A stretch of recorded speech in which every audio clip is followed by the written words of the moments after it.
What's good, guys? Fantasy Joe back here with my Week 3 waiver wire video. If you guys are new to the channel, make sure you hit that subscribe button. I post a ton of videos in season.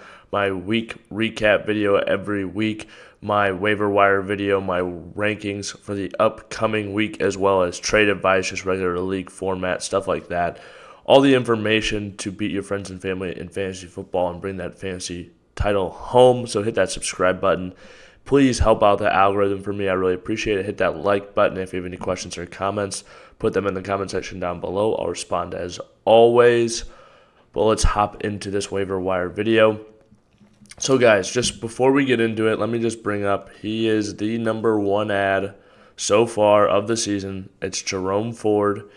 Every single league, this guy should be added. We saw him look great last night, 16 carries for 106 yards against Pittsburgh, 3 for 25 with a touchdown through the air as well. With the injury to Nick Chubb, Jerome Ford is basically a season winner if you can get him on the waiver wire and you don't have Nick Chubb, adding that type of a player to your roster. Even with the injury to Chubb, that running game should still be dynamic. They've got a great offensive line, even with Jack Conklin going down for the season. But Jerome Ford is the #1 ad.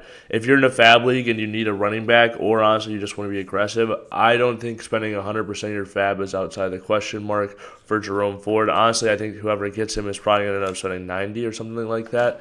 So what I would probably do is if I'm a running back needy team, I'm taking a look at the rest of my league mates, saying what can I spend on him, and proceeding to spend one more dollar than anyone else in my league has available. If you have a ton of stud RBs, which very few teams have, I'd have to have at least 3 really good running backs to not put a bid on them. I think even if I'm doing a conservative bid on him, I mean, obviously, like I said, if your roster really doesn't need a running back, you wouldn't do it. Even a conservative bid, I think I'm still putting probably 65 fab, something like that. But yeah, I have big expectations for Jerome Ford rest of the way. Tennessee is kind of a tougher matchup on the ground, not really worried about with their run game. But after that, I think he's pretty much going to be a top 10 running back rest of the season. Let's bring up some other guys at the running back position that you guys should definitely add if they're available in your leagues. Kyren Williams, he's a starter for the Rams now.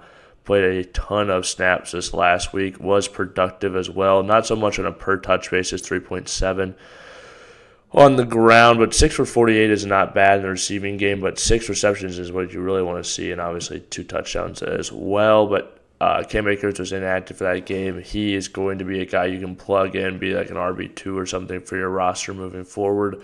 I'd be really excited if I could snag Kyren Williams off of waivers.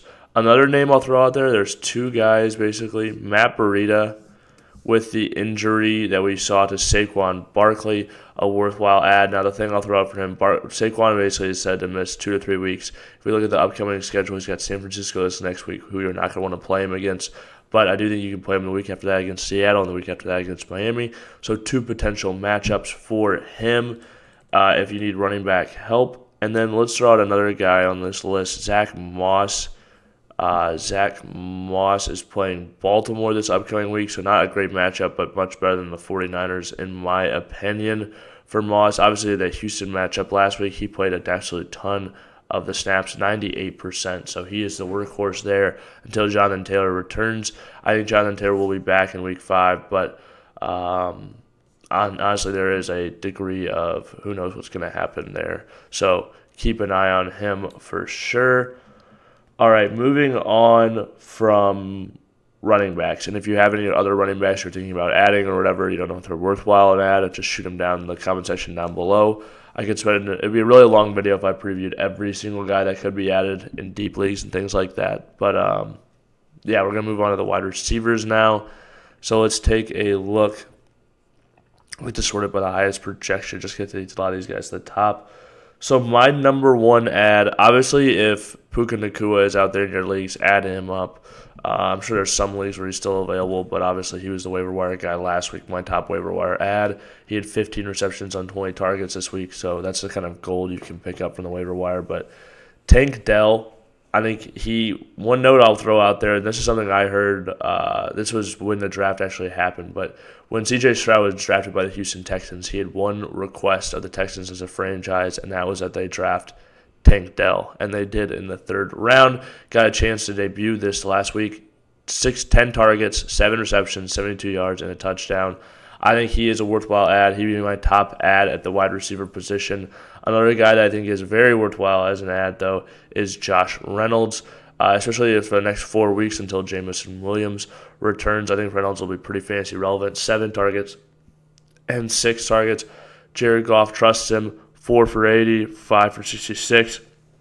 Going to be involved each and every week. Had 2 touchdowns, obviously, last week. But Atlanta, Green Bay, Carolina, I like those matchups, especially with Amon-Ra probably drawing more of the tougher coverage that time. It is a little tougher because Amon-Ra gets a lot of snaps in the slot.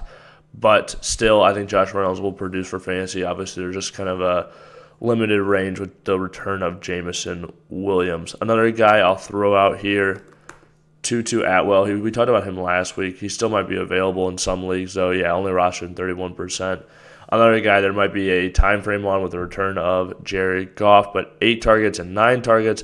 Puka Nucua is the new hotness, but still you can plug in TuTu Atwell on your fantasy roster, and he will get you points. Okay, there's a lot of receivers this week on the list. Another guy I'll throw out there, Elijah Moore, heavily targeted last night. 9 targets in that contest. We saw him get 7 targets in week 1. I expect better conditions moving forward. They just didn't really connect on many last night. It was a good matchup, but they have another good matchup coming up this next week against Tennessee. So I would be playing or adding Elijah Moore in some of my deeper leagues still. He's getting the target volume. Looks like the offense believes in him, and I still do believe he's a talented player. Another guy I'll throw out there, Jaden Reed. I don't know if I would add Jaden Reed just because I do think his targets will go down as time goes on. I think Watson should return this week. Aaron Jones could potentially return this week. I don't think he's a bad add, though. 5 targets or 8 targets is his first 2 games ever. So I do think he could have a stronger second half of the year. But if Watson's healthy, I think Watson will be the target leader on this football team. And they just don't throw the ball a ton so far, but part of that has to do with the game against Atlanta, and Atlanta just run the ball so much. So Jaden Reed is worth an add. I think I would add personally like a Tank Dell over him. I just think someone like that has more upside to me. Another guy, though, I'll throw out there, a rookie who has a ton of upside in him, Marvin Mims Jr. He only ran. Here's the crazy thing about he's 34 in the position rank.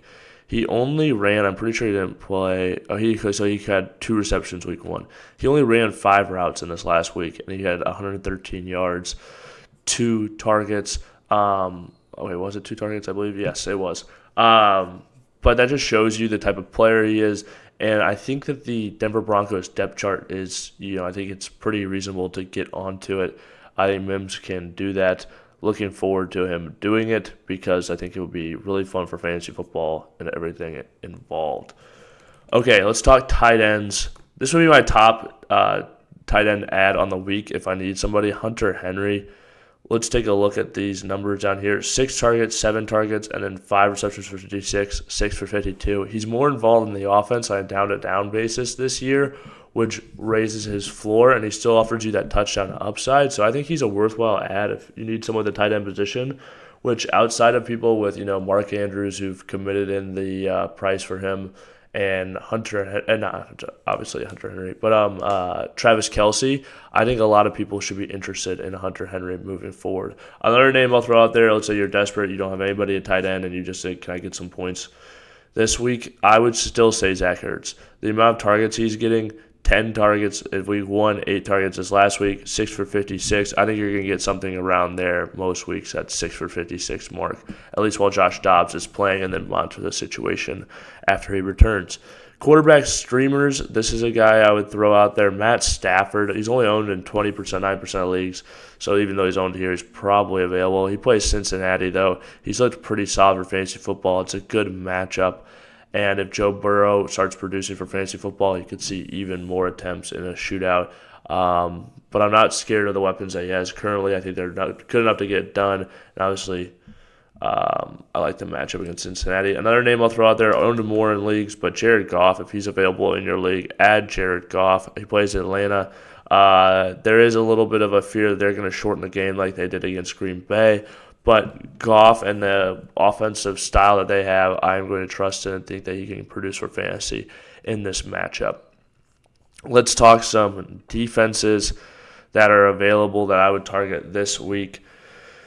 One I'll throw out there, the Chiefs, the Chiefs play Chicago. They could eat up on Justin Fields, score a bunch of fantasy points that way. That's a name to throw out there. If the Patriots are available in your league, I would definitely add them against the Jets. That's a great matchup. I feel like they're not available in a ton of leagues. Roster 57, so slightly over 50, but so they're out there in some leagues. The Jaguars against Houston, I think, is another matchup you can play. The Raiders against Pittsburgh, another one as well. And if you're a little bit more desperate, I think Dolphins against Denver, but I think I might go Raiders above them. All right, if you guys have made it to this point in the video, please hit that like button, hit that subscribe button. If you have any questions or comments, drop in the comment section down below. I'll respond as always. This has been Fantasy Joe. Thank you guys for watching.